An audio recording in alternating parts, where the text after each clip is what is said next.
விஜயகாந்தினுடைய உடலுக்கு முதலமைச்சர் மாலை அணிவித்து நேரில் அஞ்சலி செலுத்தினார். தற்போது ஏராளமான கட்சி தொண்டர்கள், அரசியல் கட்சி தலைவர்கள், அதே போன்று முதலமைச்சர் உடன் வந்த தமிழக அமைச்சர்கள் உள்ளிட்ட பலரும் அங்கு தொடர்ச்சியாக மாலை அணிவித்து தங்களது அஞ்சலியை செலுத்தியிருக்கிறார்கள்.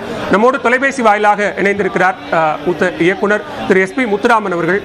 சார் வணக்கம். கேப்டன் விஜயகாந்த் மறைந்தார், உங்களுடைய இரங்கல் செய்தியை பதிவு செய்யலாம். வணக்கம். நான் விஜயகாந்த் அவர்களோட 2 படங்களை நான் இயக்கியிருக்கிறேன். ஏவிஎம் தயாரித்த தர்மதேவனிங்கிற படத்தையும், கலைப்புலி தானு சார் தயாரித்த நல்லவன்கிற படத்தையும் நான் இயக்கியிருக்கிறேன். நல்லவன் படம் 100 நாட்கள் ஓடி கலைஞர் அவர்கள் விடாவில் விருதுகள்லாம் கொடுத்து கௌரவிச்சாரு. 2 படங்களையும் அவரோட வேலை செய்கிற போது அவருடைய கடமையுடைய வெற்றியை நான் பார்த்துருக்கிறேன். எந்த வேலையை செய்தாலும் கரெக்டாக செய்யணும், தப்பு இல்லாமல் செய்யணும் அப்படிங்கிறது ரொம்ப கவனமாக இருப்பார். அவரை கேப்டன் என்று சொல்கிற போது உண்மையாகவே ஒரு சிறந்த கேப்டன். அந்த அளவு கடமையுடையவர்களையும் நடிப்பதையும் மக்களுக்கு சேவை செய்வதையும் கடைசிக்கார வரையிலும் ஒரு தொடர்ந்து செய்த மனிதநேயம் உள்ள மனிதர். அப்படிப்பட்டவரோடு பணியாற்றியது எங்களுக்கு ரொம்ப சந்தோஷத்தை கொடுக்குது. யார் போனாலும் சரி அவர் வீட்டில் சாப்பிட்டு தான் போகணும். அதுவும் நம்முடைய ராவுத்தர் அசைவ சாப்பாடு தான் போடுவாங்க. அவன் மன திருப்தியாக சாப்பிட்டு போகிற அளவுக்கு சாப்பாடு போகணுங்கிறது நம்முடைய விஜயகாந்துடைய கொள்கை. ஆகவே இந்த காலத்தில் வாழ்ந்த வள்ளலார் அப்படின்னு சொல்லலாம்.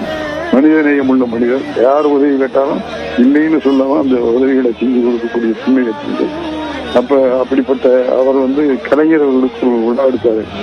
கலைஞர் 50 ஆண்டு காலம் இலக்குத்துறையில் பணியாற்றியதுக்காக அதனுடைய பொன்விழாவை விஜயகாந்த் அவர்கள் சிறப்பாக செஞ்சாங்க. அந்த விழா நிகழ்ச்சிகளை நடத்துவதில் நானும் அவர்களோட பயணம் செஞ்சுங்கிறத மகிழ்ச்சியோட இப்போ சொல்லிக்கொள்ள ஆசைப்படுறேன். இந்த ஒவ்வொரு காரியத்திலையும் அவர் பங்கு பெற்று அவர்களை சரியாக செய்யறதுக்கு எப்படியெல்லாம் எடுத்துக்கிட்டாருங்கிறது எங்களுக்கு அந்த ஆளுமை இடத்துல இருந்தது. அதே அப்படி செஞ்சு அப்போ அந்த விழாவில் கலைஞர்களுக்கு சங்கத்துல பேனா செஞ்சு கொடுத்தாருங்கிறத இந்த நேரத்துல நினைவுபடுத்த ஆசைப்படுகிறேன். அது போல எல்லா காரியங்களிலையும் தன்னை முன்னிலைப்படுத்திக் கொண்டு தொண்டுகளை செய்து கொண்டு வந்தவர் நம்முடைய விஜயகாந்த். அவர் இறந்து போனது கலை உலகத்துக்கு மட்டுமல்ல, தமிழகத்துக்கு, தமிழக மக்களுக்கு பெரிய துன்பத்தை தரக்கூடிய செய்தியாக இருக்கிறது. அவருக்கு அவருடைய குடும்பத்தாருக்கும் அவருடைய ரசிகர்களுக்கும் கலைத்துறை சார்ந்தவர்களுக்கும் என்னுடைய ஆழ்ந்த அனுபவங்களை தெரிவித்துள்ளது. திரைக்கலைஞர்களுக்கு சமூக பொறுப்பு இருக்கு, அதை நாட்டு மக்கள் மேல அக்கறை இருக்கு அப்படிங்கிற விஷயத்த அவர் நடிகர் சங்கத்தினுடைய தலைவராக இருந்த காலகட்டத்தில் எடுக்கப்பட்ட முன்னெடுப்புகள் அப்படிங்கிறது நமக்கு நன்றாக உணர்த்தியது. அதை எப்படி பார்க்கிறீங்க? அவருடைய அரசியல் பயணத்திற்கு அதெல்லாம் ஒரு தொடக்க புள்ளியாக இருந்ததா?